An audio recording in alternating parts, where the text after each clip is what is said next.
ہم یہ بات 100 مرتبہ نہیں 1000 مرتبہ کہہ چکے کہ ملک ہمارا ہے، قانون ہمارا ہے، سپریم کورٹ ہماری ہے۔ ہم نے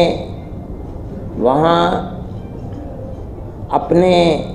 ثبوتوں کو پیش کیا ہے، جو بھی قانونی فیصلہ ہوگا ہم اس فیصلے کا احترام کریں گے، اور ہم پورے ملک کی جنتا کو، چاہے وہ ہندو ہوں، چاہے مسلمان ہوں، چاہے مذہبی لوگ ہوں، چاہے غیر مذہبی لوگ ہوں،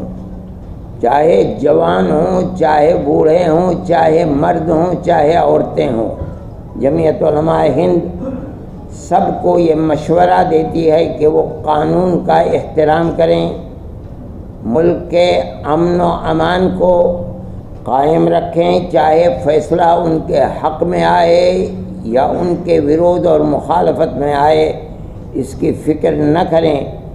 ملک کے اندر اگر امن و امان قائم ہے تو یوں سمجھیے کہ ملک قائم ہے، اگر امن و امان ختم ہو گیا تو اس سے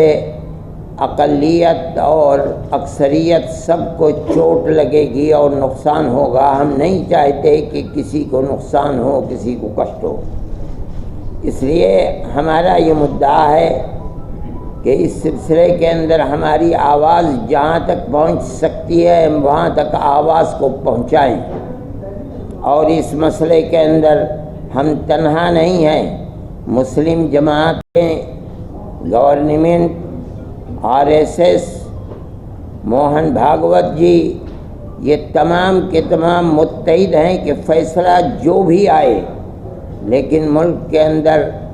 امن و امان کو قائم رکھنا چاہیے۔ ہم بھی یہی چاہتے ہیں، اور ہم آج اس پرہجوم